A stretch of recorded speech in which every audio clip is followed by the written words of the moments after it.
Hello everyone, আজকে আমরা চলে এসেছি জয়গা, ভুটান বর্ডারের সামনে অবস্থিত একটি সুন্দর শহর। এখানটাতে আমরা সকাল সকাল ঘুম থেকে উঠে চলে এসেছি পাহাড়ে চড়ার জন্য।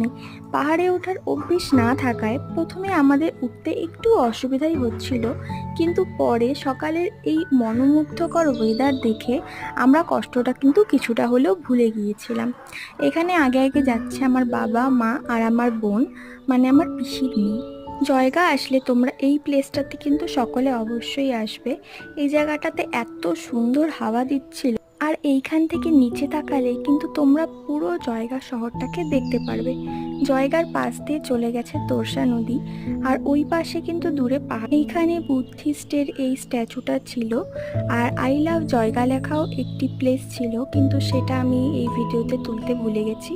আমি তোমাদের সাথে কালকে আবার আমার সেকেন্ড ব্লগ শেয়ার করব।